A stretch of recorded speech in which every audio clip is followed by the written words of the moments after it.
The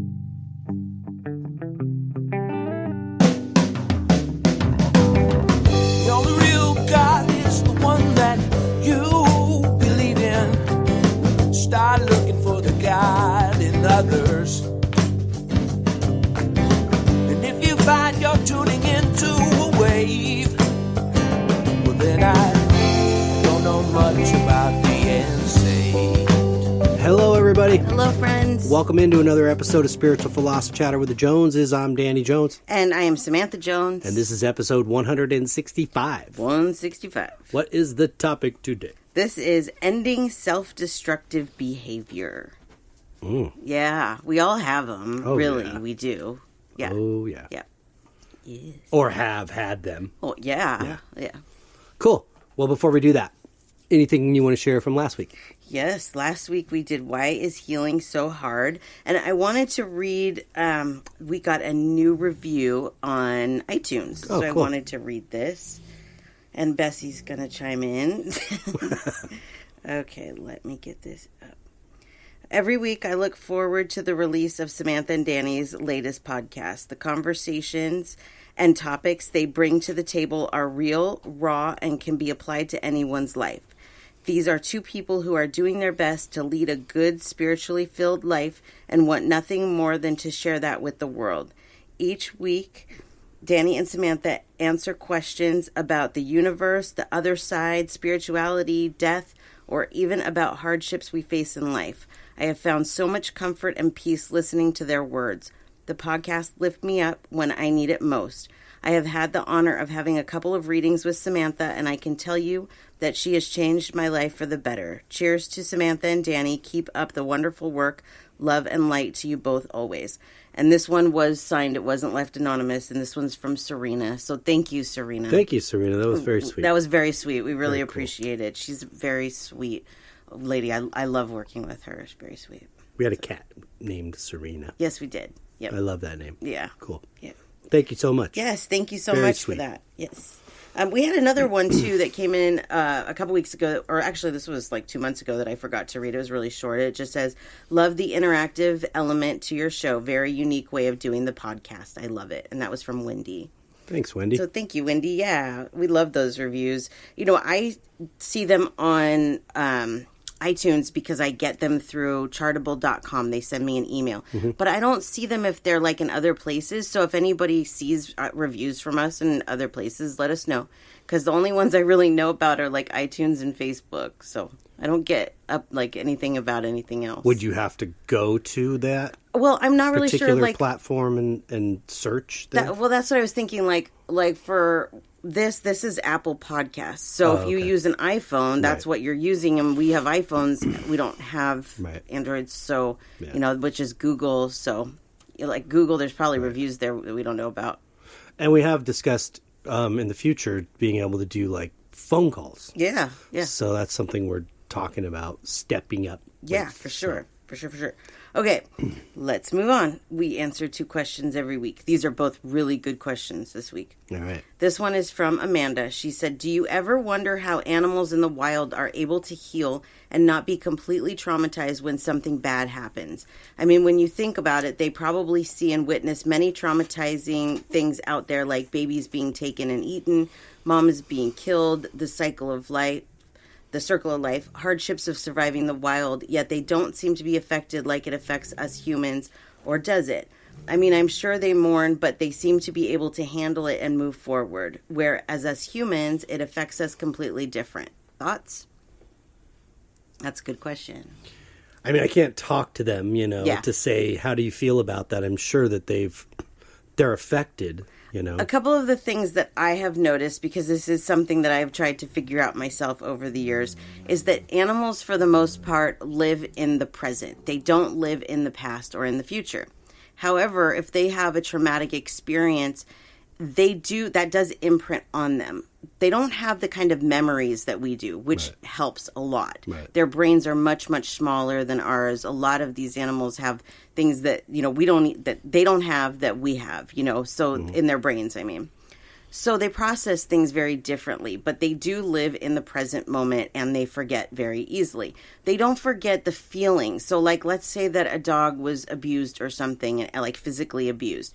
That dog, after maybe a year or 2 years, might completely forget what happened, but it'll still feel the PTSD from it, but not understand why, if that makes sense. Right. And so I'm assuming that it's the same with wild animals. But wild animals, they have so much that they need to do, if you think about it. Right. Our domesticated animals, we feed them, we groom them, we do everything for them. Animals out in the wild, they have to survive. That is their number one most important thing, is to survive. So they have to feed themselves and their babies. They have to take care of themselves. They have a lot that, build their homes. We have birds that have been building nests in the backyard, and it's interesting to watch how this all works, and the babies and everything, their main goal is just to survive. Yep. And with us, it is too, but there's a lot more that goes into it than for a human. So I think, animals, they don't process things the same way, and they realize that I got to get on. I got to do these things. That's not saying that they don't mourn. Right. They do mourn. Yeah, I think they do. We've seen elephants, proof of it in elephants, that when a member of their pack dies, that they mourn for it. So, well, you see like a lot of these soldiers that have animals, and the soldier passes, or, and the animal is like there. Oh yeah, like at the graveside. So that has to have some memory. Oh yeah, to understand absolutely. where it's sitting. Yep. Yeah, absolutely. And the meaning of that. So. Yeah. So with the wild animals, that's why I think that they don't respond the way that domestic do, because they have to take care of themselves and all the other things that go with it. So that's my opinion on it, and what I feel like I've learned so far in this process. So that is a good question, though. Yeah, very good. So thank you for that, Amanda. And then the second one is from Crystal. She says, ever since I got my new pup, I've had this feeling that I would have to be prepared for an off-leash dog attack. Well, last week, after 3 months of having her, it happened. I, by chance, about a minute before, picked up a large random stick and snapped it, and thought I should keep this in case a mean dog runs at us. Then it actually happened, so my biggest fear for 3 months became a scary reality. A Great Dane came darting through heavy traffic, headed straight for my pup. His body language was not friendly. I was able to keep him away with yelling and pointing the stick at him and waving it like a lunatic until a stranger loaded us into his truck. So my question is, was this a premonition all along, hence grabbing the random stick? Or did I simply create this reality and make myself a vibrational match to it because of the law of attraction and my fear? I hope this makes sense. I would say, since you felt it earlier, that it was a premonition. I think it was a premonition too, yeah. That's my opinion. I don't, I have a hard time believing that our thoughts can create those types of things if they're not meant to happen. Right. I know there's the law of attraction and all that and blah, blah, blah. But what you're talking about, first of all, is so common. And it's something that none of our dogs really go out on walks anymore. They all are older and have hip issues and stuff. So we don't do that. But when we did, you remember times where I would be like a nervous wreck, right? And usually I would feel something. And this was at the beginning of the spiritual journey. So I didn't really know what I was feeling. I just would get really anxious and not want to go on the walk, but know that Zuma needed it. And there were a couple of times that animals came after him. And it is very, very scary. Yeah. And I do suggest carrying a stick with you when you're walking your dog, no matter what kind of dog you have. Some kind of self-defense is always good.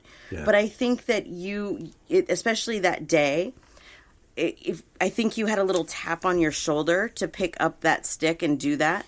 That's the universe's way of helping you in those situations. Yep. So I think that, that was, that's my opinion on it, that it was a premonition and that the universe helped you in those ways. And smart that you did. That you listened to it and you acted on it, as opposed to going, no. Yeah, exactly. Because that is one of the tests is this person going to listen? And you listened, so that's good. So, and I'm glad that you avoided that attack, because we have 2 Great Danes. We know they're big dogs and can be very intimidating. So Yeah. Yeah, they can. I mean, they're sweet as, but to somebody that doesn't know them. Yeah. You know, like a lot of dogs. Yeah.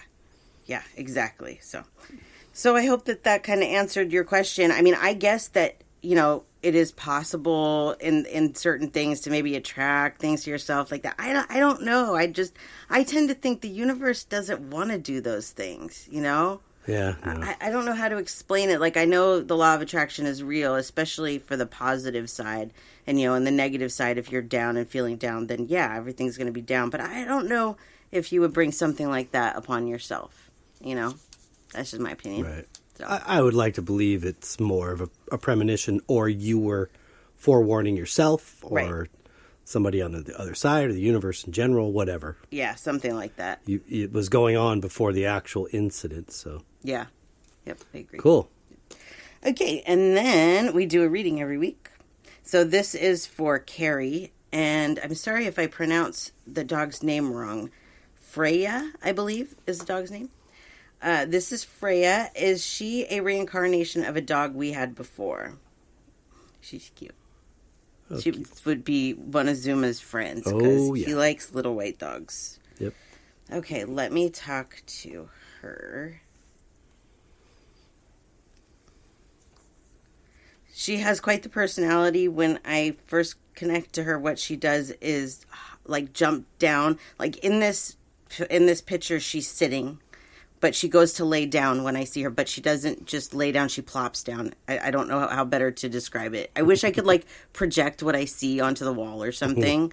But most people understand when their dog has a behavior like this. They totally understand when I say that. So okay.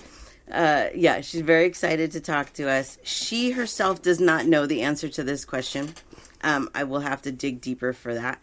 But let's talk to her for a minute and see if she has anything that she wants to say. She says that you're fun. She says that you try and keep her mind stimulated, and she appreciates that. She likes to be stimulated, and boredom for her causes, I see licking. When she gets bored, she licks a lot. And she's showing me wiping her face. I'm not sure if that's just showing me a behavior or if that she's trying to show like an allergy or something. A lot of times they do that when they have an allergy, but she's just kind of wiping her face with her paws. Let's see what else she wants to say before I look into that other thing. She loves you very much. She's talking about other members of the family that she really enjoys being a member of your family because you treat her as an equal. It's not like she feels left out. She knows that she can't speak your same language, but she says that sometimes you try so hard to speak her language, and she really appreciates that. And she does hear you a lot of the times. Even if you don't hear her back, she does know what you're thinking, and she does know what you're saying. So don't ever quit trying to talk to her like that, because she understands. Now, is she the reincarnation of a dog that you had before? I believe that she is. And I mean, our animals, they stay with us through multiple lives. So I guess the question here is has she been with you in this life before? Because we definitely know she has been with you in other lives, because that's how it works. But in this life, I also feel like she has been with you. I see a smaller dog. She's a small dog, but I see a dog that's smaller than her. It kind of looks like a tannish color, big ears, pretty cute. And this may be a dog that you had when you were a child, but whatever, there's lessons that still needed to be learned there. And let me see if I can give you any other, like, characteristics. Yeah, I think this is when you were a kid, because I'm seeing my own childhood with my own dogs, and that usually means that's what's going on. So I think this was a dog that you had when you were a kid. So I hope that helps and answers your question. And, our dogs, our animals, they don't know when they've been reincarnated. Right. So it's like I can ask, that's my psychic abilities that I'm using, not the animal communication. Right. But they don't know. And it's better that way. It's better that way for all of us. Yeah. What was the owner's name again?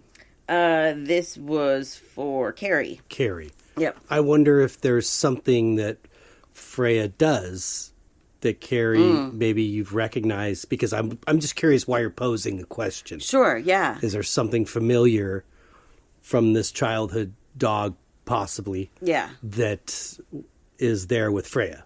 I wonder if there were some things that Freya showed, behaviors, and so I wonder if that's why sometimes Maybe. when they do that, they're showing that they're doing a behavior that maybe the previous dog did, and that they also do. I'm seeing a spinning in circles. I'm not sure which dog this is, but I just see one spinning in circles. So they both may have actually both done that, since I'm not seeing a distinct, like it's literally flashing between both of them. So that could be one of the behaviors, too, that you're talking about. So, Right. yay. Well, Very thanks, good. Carrie. Thanks, Thank Freya. you, Carrie. Yes, and Freya. And I hope I was pronouncing that right. I think I was. Okay, and then one other thing before we start is I wanted to mention we are up again for a People's Choice Podcast Award. Oh, my gosh. So right now is the nomination stage. And what happens is the listeners of these podcasts need to nominate, right? But there's already a list. So the list is down to like 20 podcasts in each category, I think, something like that. Okay. So if you go to podcastawards.com, you have to register for an account. It's really easy. They just, of course, want to make sure that you're one person and not, a bot or something. Right.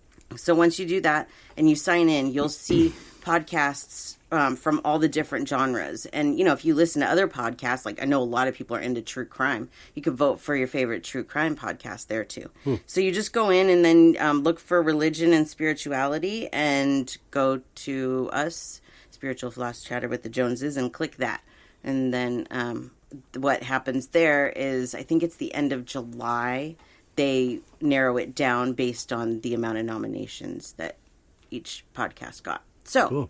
So we appreciate if you would go and do that for us. Please and thank you. Yes, so much. Very cool. And then let's give our info real quick before we start. it. All right. So you can find me at SamanthaJonesPsychicMedium.com. If you'd like to reach us at the show, you can email us at spiritualjoneses@gmail.com, or on social media, find us at spiritualjoneses. Yeah. Yeah. And then for you. Yes, for my art, djonesartcollection.com for the web, where I sell prints there, and for social media, at djonesartcollection for Instagram, Facebook, and TikTok. Very good. That's it for me. Fabulous. Cool. Are we ready? I'm ready. Awesome. Okay. All right, then. Episode 165, Ending Self-Destructive Behaviors. This was an interesting one to do because, I think we all have them. And that was something that I asked to the group, is do you feel that you have self-destructive behaviors? And 100% said that they do. Yeah. The thing is we a lot of times don't want to admit that we do. And that's the hardest part, is just admitting, okay, maybe, like we were talking earlier when I was doing this kind of research, and I said I feel a little victimized by a couple of the things that are said in this article. But I realized that even though I'm trying really hard to be like the best Samantha I can be, I still have self-destructive behaviors. Yes. It's still normal, and it's still a part of life. Right. It's just trying to figure out how to not let those control us, and how to maybe get rid of them Right. altogether. Well, and some of these things are necessities. Like, let's take food, for instance. Yeah. So it's a balance, which is Yeah. which is involved too. Again, like the thing that you read off from, that's a clinical study Right. in essence. It's written Yeah, by sure, psychologists, which nothing against that. That's great. But just like any medicine doesn't necessarily affect everybody the same exact way. Right. So what may be destructive for somebody, one person isn't for another. Yeah, absolutely. We're So all I think we very have to different. grade it on a curve a bit, but I think absolutely we all. I think that's such a sign of like evidence to me of like karma, that we're all searching to kind of fill something in us because of something, Yeah. maybe a memory, an experience, or something, Yep. and so we do things that maybe aren't good. That's very true.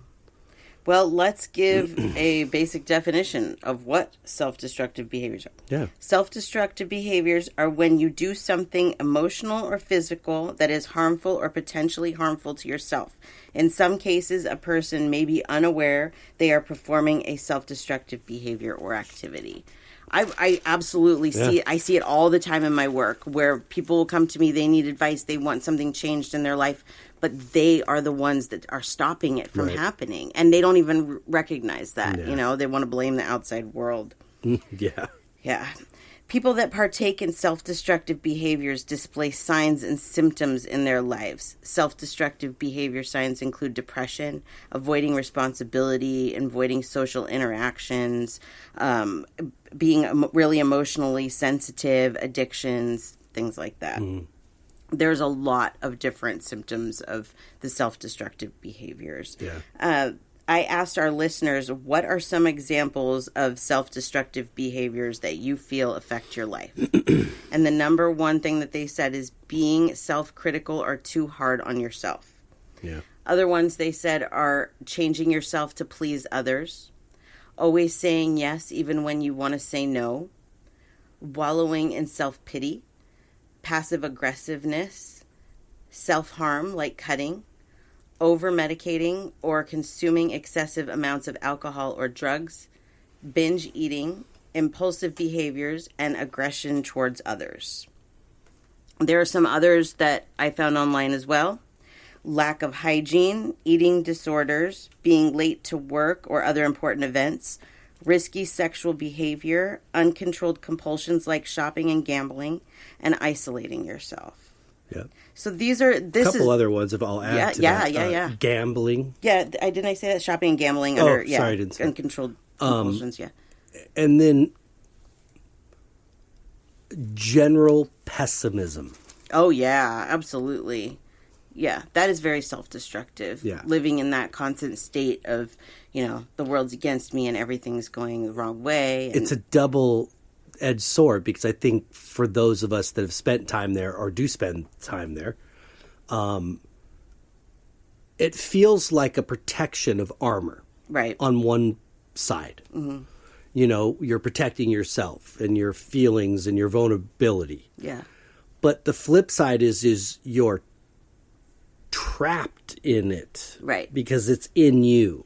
Right. So it would be, to me, you know, being hard on yourself is definitely self-destructive. Mm-hmm. But if you're constantly hard on everybody else or being generally pessimistic or negative towards the world, this is stirring inside of you. Yeah, that's very true. So, yeah.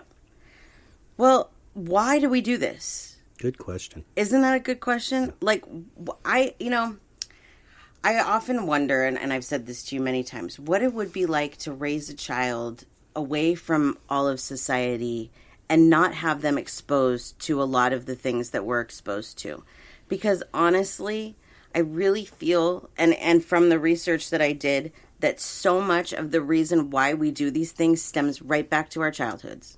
Right back to what we've learned, what's happened to us, what we've seen, everything. But see, the scary part about that is that if you were to do that, then you are the sole provider and presence in this child's life. No, yeah, I know. You know what I mean? So, like, and my point, what I'm trying to get to, is that a lot of the trauma that we suffer that makes us go to self-destructive behaviors starts at home. Yeah, it does. It would have to be a situation where there wasn't anything like that. There wasn't abuse, you know, like a good situation. I just wonder how different people would be if they didn't grow up in abusive childhoods. It happens more often than we realize. Mm-hmm. Like, I didn't even understand this when I was a kid, but I can tell you that the number of people that I know that didn't suffer some kind of abuse, I can count on one hand. Yeah. And that's really, really sad. That is. Really is. It is. So let's go back again to why do we do this? Well, to deal with anxiety, self-doubt, and shame is probably the biggest thing. You know, it's also a way of maintaining our comfort zone due to lack of confidence and feeling unworthy. And there's a lot of social demands as well. so we do certain things because of what we feel, society wants, and those can be very, very peer pressure, or peer pressure. Yep. even not peer pressure. Yeah. I asked our listeners if you are someone that partakes in self-destructive behaviors, don't we all? Have you experienced any of these things in your life? And 28% said any form of abuse or neglect. 22% experiences with family members not allowing you to express your emotions. 18% bullying in school. 25% said criticism by the people you love the most. And 7% said addiction to drugs or alcohol. The reason that I made this list is because I wanted to show that a lot of our self-destructive behaviors do go back to things that we didn't have any control of. Yeah. I was bullied in school. I was. A little bit, yeah. It changed me. It really did. It changed me a lot. And I think most people do suffer some kind of bullying in their lives. And what that does to us is different for each person. Yeah. For me, it really brought down my self-esteem and made me feel like I was a bad person. It also did something. There was one girl that used to really, really bully me in 5th grade. And she was so popular and everybody loved her. And she bullied me bad. So in 6th grade, I became the bully. At least in dance, because this was like a dance thing. Right. I became the bully. And that was, it was taught to me, and I thought this was right, and that was a self-destructive behavior because nobody wants to be around that type of person. No. But yeah, it really does. It affects us more than what we realize, This might sound strange too, but even in kind of just talking about that and how you were on both sides of it. And even periods very close together, that you were on both sides of that coin. And you've got shame and insecurities from being bullied. Right. And then you feel terrible for being a bully. Right. That's karma too. It is, but it's experience. Yeah, exactly. And that's the one thing I thought was you shouldn't shame yourself regardless of those things happening to you. Yeah. It was an experience that you learned from. Yeah. Absolutely. Not a fun one. No. But you did. Definitely. And another one on this list was criticism by the people you love the most. Yeah, I'm familiar. Yes. This one, I will say, for me, stems way back to childhood. Yeah. And it probably did the worst harm to me, and I didn't even know that until really just recently. Because you see how if you say anything to me that, is I don't know, not negative, but, my mom just really wasn't a comforting type of person. Right. She was really sarcastic. She was not cruel, but just... She was like Roseanne Barr on the show. That's exactly what she was like, just sarcasm all the way. There was never any comfort. Right. So because of that, I have a really hard time with criticism because I was criticized a lot. And so, there's some times where you'll just do the smallest things and I'm like, don't criticize me, please. Yeah, and it's not your fault. It's my fault. Right. And the self-destructive behavior that I think comes with that, I don't really do it anymore, but, I'll say to you, just don't say that. That makes me feel bad. But I used to just, hold it inside. Right. And get angry. And this wasn't just you. This has been my whole life. I just hold it inside and be like, that person's so mean. Why did they say that? Right. Get yourself all wrapped up in this whole thing where you're just, going over and over it in your head. Yeah, I learned quickly that teasing was maybe not always a good idea. No, teasing isn't good for me. Yeah, I think my brother's the same way. It was just a little bit too much when we were growing up. So we're really super sensitive about it. And, I'm sure that we have people listening that will say the same thing, that it's there's things that your parents did like that now you realize, wow, this affected me way more than I even thought it did. And it's incredible because if we were to ask our parents, they probably wouldn't even recollect that at all. No. But the impact that it has on us at that age and not understanding all the things in the world. Yeah. It's great. Yeah. It has a huge impact. I just wish, we could see kind of like what you're talking about, a little bit more compassion and understanding and with the younger people to see what difference that would make in the next generation. Yeah. If you could get a whole generation to kind of commit to this and, Yep. See would it make a difference? Yeah, absolutely. Another one on that list was experiences with family members not allowing you to express your emotions. Mm-hmm. And I think that happens to a lot of people where they have to closet their emotions. They're not allowed as a child to show them. This is something that I see in my work a lot, actually, people that hold on to these types of things, from childhood, that they weren't able to express their emotions as a child. And so now they find it difficult to do that as an adult. And the problem is, if you can't express yourself, it's very hard to have a healthy relationship. Yeah. So you have to learn how to do that, then let go of that self-destructive behavior that you learned, for sure. Okay, so let's see what else I have here for you. Many behaviors can be attributed to trauma or loss, death of a loved one, divorce, violent crime, anything like that. Right. After my mom died, I was definitely set in that self-destruct mode. And I didn't even realize it. I think when you go through something traumatic like that, reason just shuts down to you, and I threw my back out like a week after my mom died in that. I went to the doctor and he gave me Vicodin. And that started a very long Vicodin addiction. But it was the perfect time for me, I felt. And I hate to say that, but it was like, because some people, they take that kind of medication and it makes them sleepy or whatever. For me, it has like a serotonin in it. And so it boosted my serotonin. So it would give me like a very brief time of actually feeling good, where it felt like, oh, I don't care, know? And even though it was so brief, like maybe an hour, it was worth it. Right. It was worth that little bit of a high for me. Yeah. And it was very, very self-destructive. Very. But it's hard to see that when you're in the middle of it, because you just think, I just need a way to get through this. And that happens to people all the time. Mm-hmm. COVID is a really, really good example of this, because so many people went into self-destruct mode during COVID. All of my siblings, my dad too. My one brother, he ate himself almost to death. Oh, man. No, it's true. He had a fatty liver after COVID and, like, couldn't lay down. He was burping so bad and stuff. And he ate so much that he gave himself a fatty liver. Wow. Yeah. It's unbelievable. But when you're in a situation...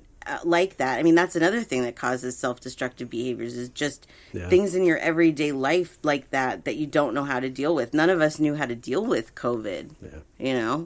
We really didn't. I really relate to that one, the not being able to express yourself. And that was an issue for me at a young age, that I was acting out then in school because I couldn't do it at home, or it wasn't coming across the right way. So I would take it other places and become defiant and unruly, and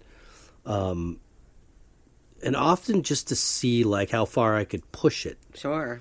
But fortunately, I didn't like it at the time. But fortunately, my parents were sort of like, okay, you need to go and like therapy and talk to somebody. Maybe, maybe he can share more there. So I was fortunate enough to do that throughout my life at periods, which helped me understand a little bit better. But it didn't mean I didn't do self-destructive behaviors. No, I think we all do, and we really don't. We don't realize it, When I got divorced, I kind of like you. It's not nearly like death, but it's like the ending of something. Oh yeah, it is, absolutely. And I grew up in an alcoholic family, so I had a lot of alcoholics around me. And that was something that always turned me off. Yeah. I just I wasn't into it. But when I got divorced, I got into it. Me too. And I started finding myself, drinking more than I ever drank. Mm-hmm. And fortunately got to a point, because I was, 40 something, like I was like, I can't do this. My body's just Yeah. it can't keep going like that, you know? And so I was like, nah, I don't need to, you know, I can drink now and then, but once in a blue moon, it's not very often, and I just had to make that choice. Yeah. To end that. And that was a really good choice. Yeah. I went through the same thing. I was going through my divorce, and the divorce was almost finished, and I was dating somebody and breaking up with that person at the same time, and everything was just falling apart. And my brother and I were watching Jim Jeffries, and he talks about how people don't drink because it tastes good. They drink because life is shit. And I was like, wait a minute. That is such a funny quote. I love it. He's right. And you know what? There was a bottle of Jägermeister in the fridge, and I went and drank it. And that was like 2 years. I loved to drink because it relaxed me. It made me be able to be social, you know, but at the same time, I was doing a lot of self-destructive behaviors through that period in my life. You know, it wasn't healthy. And I'm glad both of us walked away from it, because I grew up in an alcoholic family too. My mom claimed that John, the man that I thought was my father, that he was an alcoholic, which he probably was. But I called her out once on her being an alcoholic, and she said, I'm not an alcoholic because I don't start drinking until later in the day. Alcoholics start drinking when they wake up. The justification. You know, Mom, how do you explain going to Gil Hooley's after school every day for 3 hours? Yeah. And I sat in the corner playing Mrs. Pac-Man while you sat at the bar. Yeah. Well, that was dinner, you know, happy hour. She's like, what? I'm feeding my kid, and she's entertained with Pac-Man. What difference does it make if I sit at a bar? So, you know, I didn't realize that my mom was an alcoholic until like a few months ago, because I covered for her. Right. I believed her. And then I said to you one night, I was like, she always carried little bottles in her purse. And I'm like, wait a minute. That's not normal. That's not normal. So both of us have been faced with a lot of alcoholism in our lives. And I wonder if that was one of the things that we were supposed to not repeat in this life, was the alcoholism, because it really does surround us. It's crazy. I chose to go towards the drug side because I wasn't a big fan of alcohol. Yeah. I have something called diabetes insipidus, where I can dehydrate. Like my body doesn't retain water. As quick as I drink it, I pee it. So what do you do? What happens when you drink? Right. You get dehydrated. Yeah, you do. So for me, it's just not super physically. That's not fun physically. It doesn't feel good. Yeah. But I went to other things, you know, and some of those things, I mean, luckily, you know, I never had the opportunity to get my hands on like heroin or stuff like that, thank God, because I probably would have liked it a lot. But I did do other stuff, and I could have gone really haywire in some of those departments, which I started to. But again, I was like, yeah.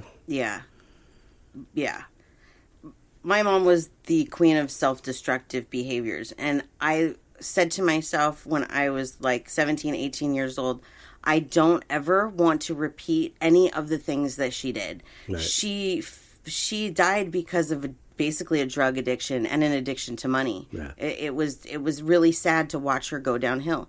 And I think I was following in her footsteps for a while there. And like the universe had to come and, you know, knock that out. And she's, no, you are not going to do that. Because I was the same way. I always told myself I'll never do drugs. I'll never, you know, because my mom also did a lot of coke when I was growing up. And I would she'd have parties and I'd be sitting there with her friends doing coke. And she would give me alcohol. All of these things made it that I did not want to do drugs, and I did not want to drink. Yeah.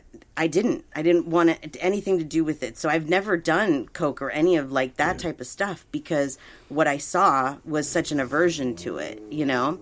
But so many people that have those types of experiences aren't that lucky, and they fall into the same trap of the alcohol addiction. Or, I mean, I was addicted to pills, so I can't say I never, you know, went into that addictive state. I've lost some really wonderful people in my life, or, you know, whether they were close or just acquaintances, because of drugs. Yeah. And some of them have died, and some of them are still walking this earth, but they're not here. Yeah. They're gone. And that's what sucks. I think the fear of punishment for me kept me in line a lot. I was really afraid of my dad's wrath. Yeah. So if we all got together in high school, my friends, and we're like, okay, we're doing acid.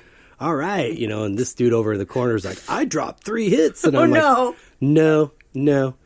I'll start with a half and see how that goes. And then I'm stopping at 1. Yeah. But those kind of things. 'Cause I was like, man, I was just too scared to death. Like if I got arrested or in an accident. Yeah. I'm going to pay the price there, but I'm going to pay the price when I get home. And that kind of kept me in line to a certain degree. It didn't keep me squeaky clean. Yep. Not at all. Yep. No, me either. But, I was afraid too.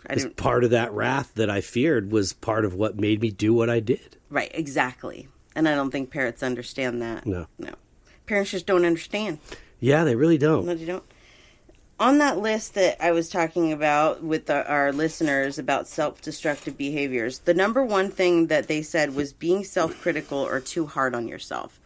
And I work with people every day that are like this. Mm-hmm. And I was working with this young woman the other day, and her parents are Chinese, and so they have really strict rules and all that, and she feels like she's the disappointment to them, and feeling like she's the disappointment to them is keeping her down. It's keeping her from not being able to progress in her life. And it's why I don't know exactly what her parents did when she was a child or said, but I know that there were some things there that were very, very difficult for her, and because of it she's very, very critical on herself. And I pointed that out, that this probably has a lot to do with, what they said to you, and that you don't feel like you can overcome this or talk to them about it or whatever. This is where communication comes in, that if we could all just communicate better with our family members. A lot of times when you are an adult and you go to a parent that did something when you were a child, they deny it, or they say, oh, I don't remember that. And that can cause a lot of problems. Yeah. We have to, when we have these kinds of conversations, be open to listening to what our kids have to say, what the other side has to say, because we all have our own opinion, and I think we try too often to try and predict what other people are thinking about us, and that's why we're really self-critical. Yeah. Because a lot of people, I have this really good friend, I love her to death, and every time that I'm with her, she points out something about herself that's wrong. My cankles are really swollen today. I never would have noticed that she had cankles if she didn't point it out. Every time, and I'm like, you are one of my favorite people on this planet. She's so sweet, and she's pretty. Don't trip on yourself. I'm like, please stop putting yourself down. But that probably comes from the type of childhood that she had, and the things that her mother said to her, and the things that kids said to her. So I try when I'm with her and she does these things to try and lift her up. And I think we should do that for each other. That we should all try and do that for each other. That when we see somebody being insecure, somebody might say, oh, my hair looks so bad today. No, it doesn't. Because you know what? They may need that kind of reassurance. Yep. That's a simple, explanation there. But there's a lot of different things. If we did that with, I know as adults our patience wear thin, especially when kids are hyped and, full of a million questions and, hopped up on sugar. But if we took that approach with children more, think of that many less scars that are walking around, and we could kind of alleviate this whole issue within our society. I will say that my parents were very, as I got older and was able to talk to them about things that happened that affected me. Yeah. They were really good. Yeah. They were really gracious. They were compassionate, even if they didn't really remember. Yeah, that's good. So I will say I have had that opportunity to talk to them, which is great because a lot of people don't. Yes. To kind of help my cycle and figuring out, why do I do these things? Yeah. Not just to myself, but I'm doing things to other people, but it's affecting me. Right. Yeah. As well as them. Yeah. Absolutely. It's a cycle. Let's see. A couple of other things on that list that I wanted to talk about. A few people, they said self-harm, like cutting. And that makes me really sad that people do that. And I know that is a reliever of stress for people. I can understand, like, I get my eyebrows threaded, and sometimes, like, not so much anymore because I'm not on the same kind of, like, vibrational level that I used to be. But when I would get that done and I was feeling, like, really anxious and stuff, because of the pain that it causes, it would release, like, some kind of endorphin, and I would feel better. So I understand why people do things like the cutting and stuff. It does have this way of making you feel better, but it's sad. And I'm sorry for anybody that has to do that to help themselves. Yeah. Also because you just don't know how far it's going to go. Yeah. If you keep going. I've lost friends to pill overdoses, and when you've connected with them and they're saying, that's not at all what I meant to do. Right. I was trying to cry out for help. Exactly. Like for attention. Exactly. And I was being self-destructive, and it went too far. Yep. I've had friends that have straight up committed suicide. Yep. Absolutely. That's the ultimate self-destruction. That's what we're trying to avoid here. Exactly. And that was on all of these lists. I didn't put it on mine because, that is end result. That's the ultimate self-destructive behavior.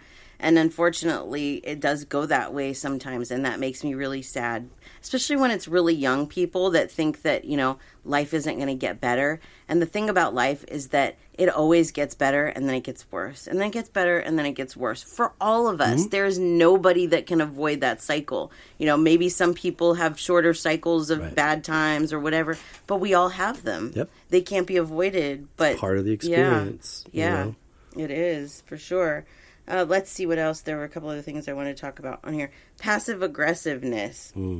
That one can really get you in a lot of trouble. Oh, yeah. Because, if you're always just saying, okay, whatever, and just not expressing your opinions to things, where do you think that's going to go for you? It's going to make you tense.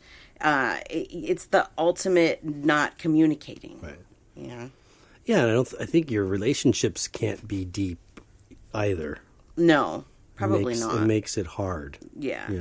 I mean, I think we all probably do that from time to time, but if that's, a normal problem.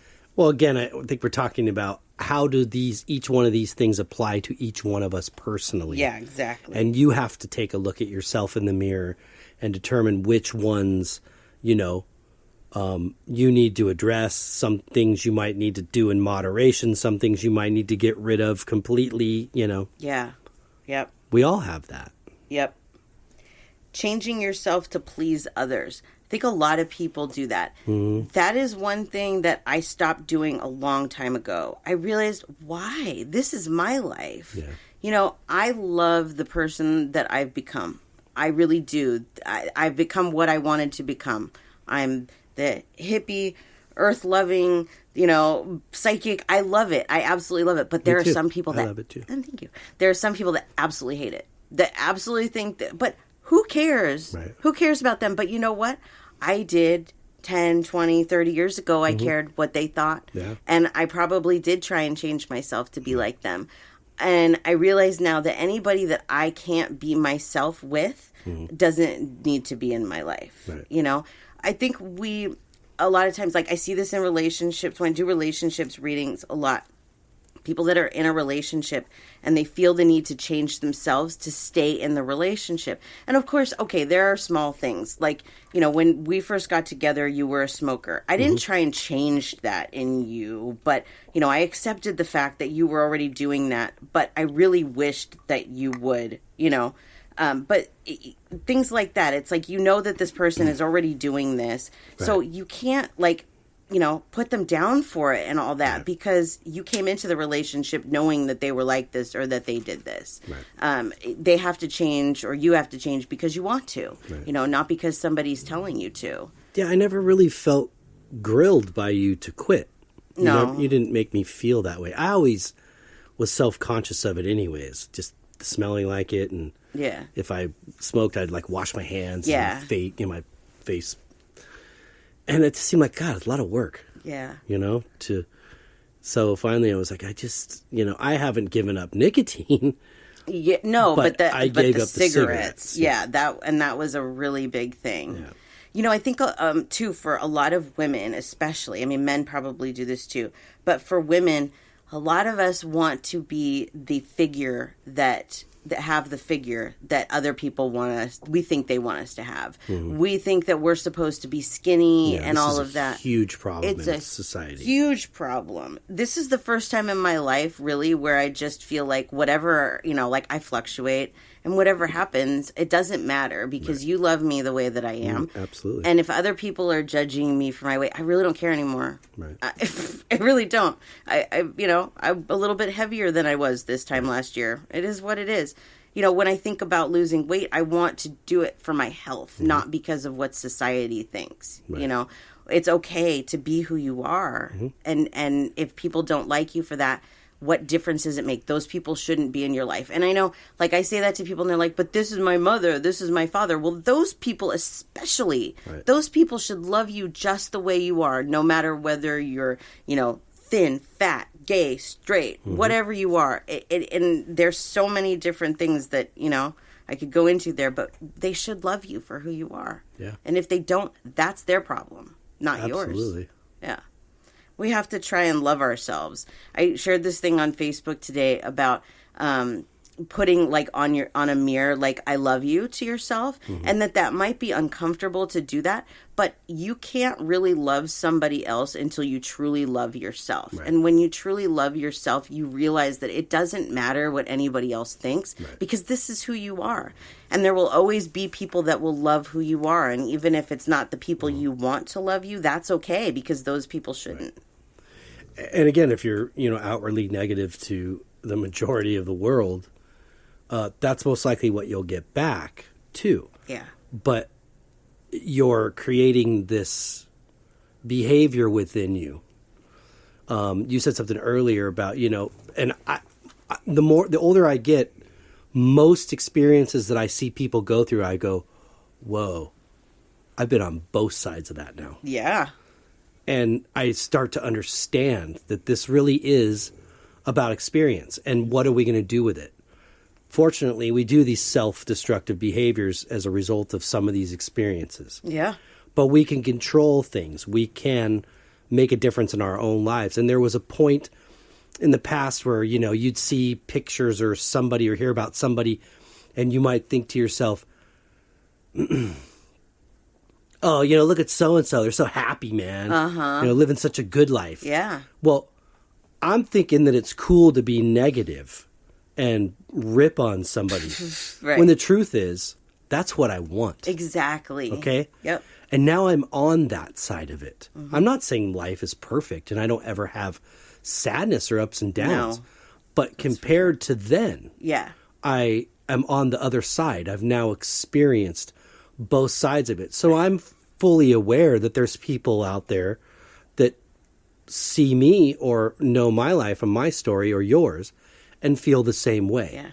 If that's what you exude, whether you want to admit it or not, and I'm speaking from personal experience, that's how much you love yourself. Right. If you're walking around, excuse my French, shitting on the rest of the world, that's how you feel about yourself. That's right. That's absolutely right. So you can deny it up and down, but baloney. I call baloney. Yeah, I agree. So getting to places where we have certain experiences and being on both sides of the fence is taught myself the value of the experience. Yeah. Of knowing both sides. Right. And then having a greater appreciation for why I don't want to be not just self-destructive, but destructive towards others. Because even if I think I'm just projecting that outward, I'm not. Right. I'm projecting it just as much as inward as I am outward. Absolutely. Because it's reflective about how I feel about myself. Right. Yep. And then it gets trapped in there and you stew and you get, all these different emotions and negativity. And yeah, it's... Right. I'm not talking about do I have comedy at others' expenses sometimes? Yeah, I do. Well, I think we all do. I mean, when you're just full of the anger and the hate towards Right. somebody that you're just going to like unleash. Oh, yeah. You know, that kind of thing. That is self-destructive. I've had that directed at me. My ex-husband, he notorious for just going off about me. And I know it's not that he's mad. Like, I know that there's certain things that he wanted that I have that, you know, it's a jealousy thing. Right. It's a, you know, but it hurts. It hurts when people like treat you like that or whatever. And in this, you know, like, we're finding success, we're finding happiness. And there are people that they don't want to see that. Right. Why are people like that? I want everybody to succeed. Right. You and know, there's enough of it to go around. Yeah. Yep. Absolutely, there is. But things change, and they change whether you want them to change or you don't, and they can change real quick. Yeah. So yeah, you know, but trying, you know, to destroy yourself from the inside out isn't going to help your journey. No, it's not. It's not. No. Mm-mm. So what do we do to try to end these? That's a good question. Well, there's a multitude of things. Yes. I mean, there's probably a 12-step program for just about anything. Yeah, true. Gambling, drug addiction, alcoholism, sex addiction, whatever. Yeah. You have institutions like churches. Yeah. That you can go and talk to somebody, maybe an elder or a priest or father or whatever, pastor. You have individual therapy. Mm-hmm.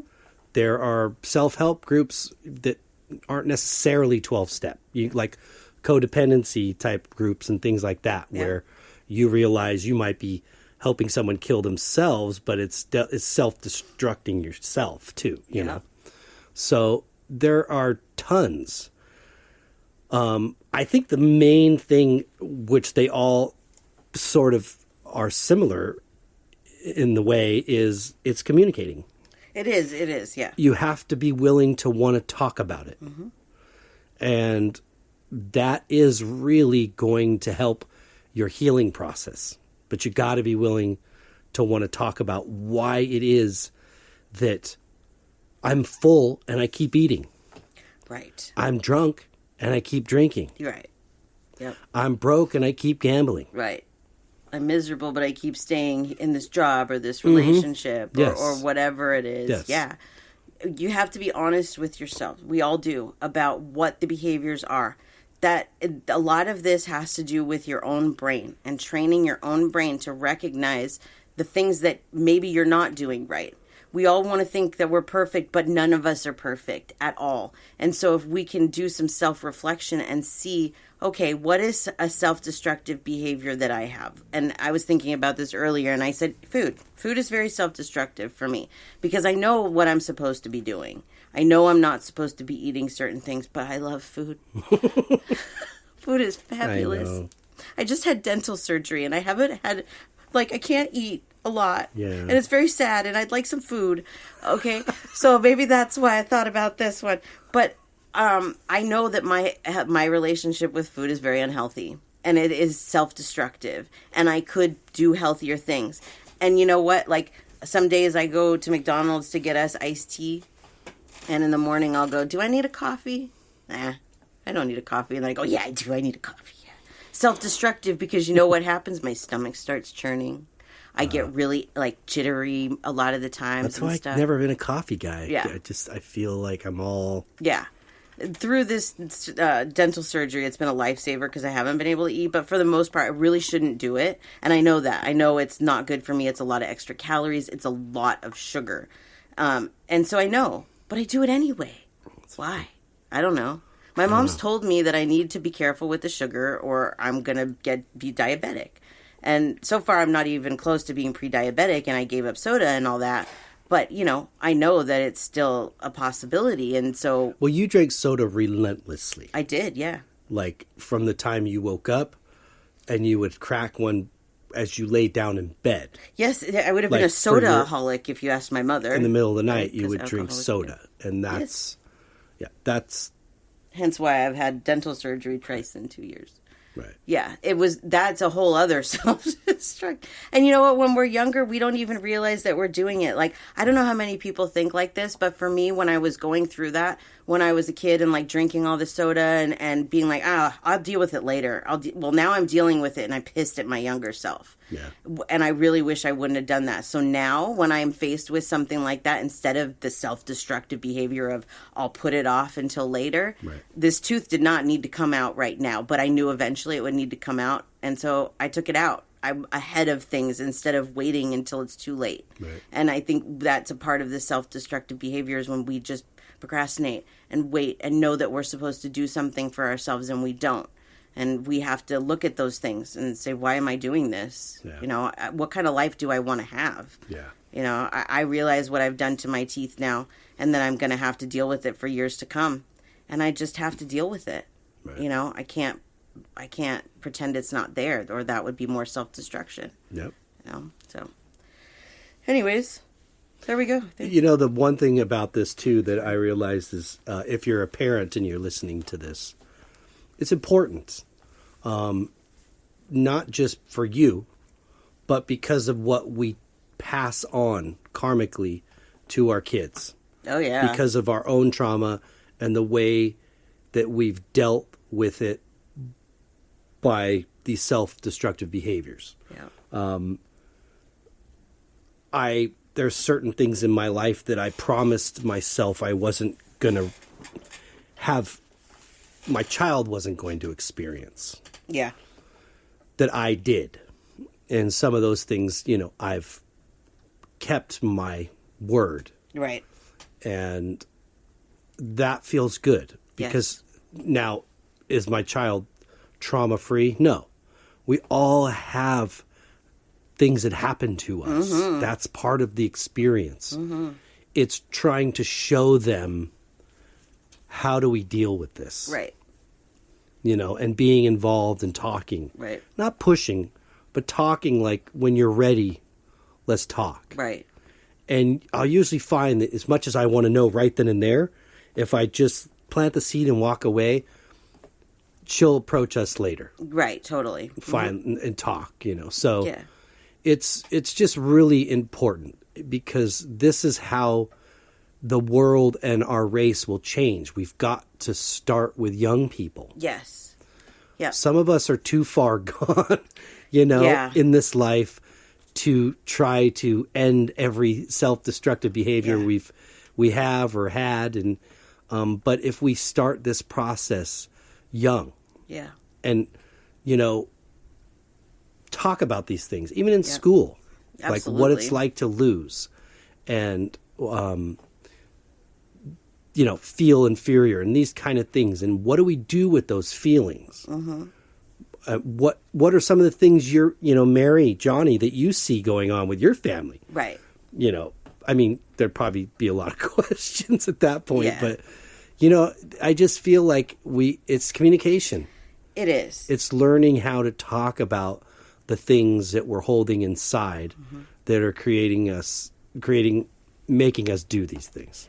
And you know what? It's not easy. And sitting here telling the stories about things that my mother did, it's not easy. And I know that we have listeners that knew my mom and didn't know that this was going on, and probably have a really hard time with the fact that this was the type of person that she was.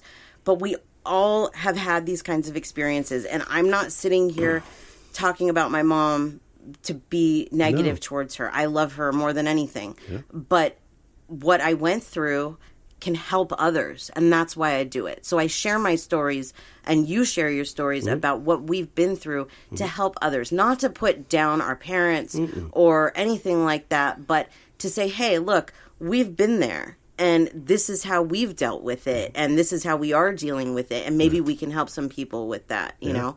I feel like I've lost a really close friend because she doesn't like the way that I talk about my mother, and that's very sad because I'm just talking the truth, and I'm sorry that she wasn't there to see all these things that happened, but that's how it goes. You know, things happen behind closed doors, and we do need to talk about them. We do. Both my parents are living, and they could very well be listening. I love them both very much. Yeah. And again, I've had the opportunity to talk to both of them and tell them about how I feel inside from the things that happened to me when I was young. Yeah. And that's okay. You know what I mean? I'm over it. Right. I've let it go. Is it there? Yeah, I can access those feelings Yeah. probably anytime I want to. Does it mean I'm ignoring them? No, it means I've dealt with it, but it's always going to be there. It's not gone. No. And I just accept that that's a part of me.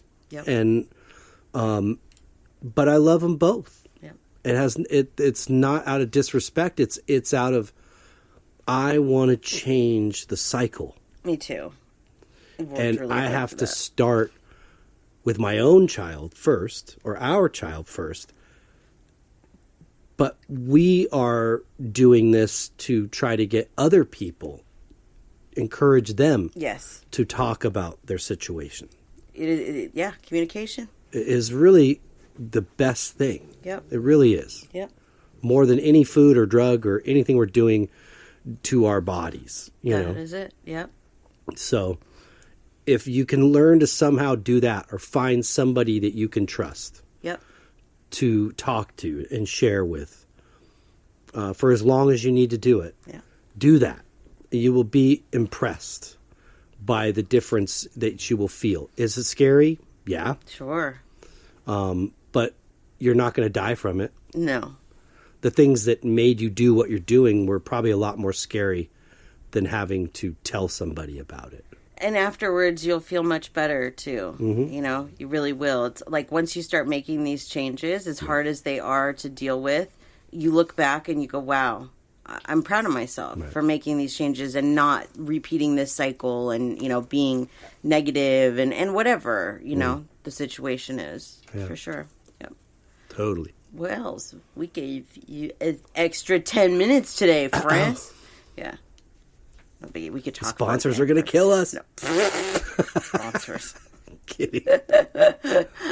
Well, that was cool. Yeah. I have to say hi to my sister. Oh, yes. I didn't have anywhere in there that I was could say supposed hi. to be reminded to make sure that we say hi to Amanda Yarrington Bird Yeah. on the podcast. Yeah, she's coming to watch our dogs for a few days. Thank you. Yes, thank Auntie you. Amanda. Thank you, Auntie Amanda. We're going to go to the Sequoias because Samantha and Marina have never seen it. Yeah. And it's one of the most divine, beautiful places I've ever had the privilege of seeing in this life. I love trees. And Can't wait. I'm a huge forest person. So, Yeah. But these are unlike any forest I've ever seen. Yeah. So we're excited. I'm excited. I'm excited, too. I'm just excited to see it through someone else's eyes again Yeah. for the first time. So Yep. So thanks, Auntie Amanda, for coming to watch the dogs. yes, thank you. Yeah. They appreciate it. And we appreciate it. Yep. Cool. Very good. Well, before we say goodbye, would you like to share your information one more time? Yes, you can find me at SamanthaJonesPsychicMedium.com. If you would like to schedule an appointment, you can do that there. If you would like to reach us at the show, it's spiritualjoneses@gmail.com, or all of our social media is at spiritualjoneses. Yes, and thank you everybody for your participation all the time at school. Oh, yeah, we love our discussion group is the best. Just the Yeah. polls and the discussion group. If And you're not in the group, you should join it. It's a really good group of people. We have It is. great conversations in there. Just love it. totally. And it's private, so it's, Yeah, it's private. Mm-hmm. you don't got to worry about any of that. That's you just go to our Facebook page and look for like when I put up what we're doing that week for the show. You can scroll through and see like from previous weeks. I always put the link to the discussion group there to join Right. it. So, yeah. Great. And then your info. Yes, for my art, djonesartcollection.com for the web, where I do sell prints of my work. And then for social media, at djonesartcollection for Instagram, Facebook, and TikTok. And that's all I got. Okay. Well, we hope everybody got something out of this. That we do. And I did. It's good to talk about and kind of get out there. Yeah. And it's even a reminder of like things I do now that I go, maybe I should not do that. Yeah, for real. Like one that I've said on here before is one thing I've really been focused on lately is like and it's just a phrase that we use, but I'll say, oh, I hate that. Yeah. And I'm like, I want to get away from that. Yeah. Like, why am I saying that? Yeah. So For those sure. kind of things. Okay. Well, we hope everybody has a great week. That we do. Until next week,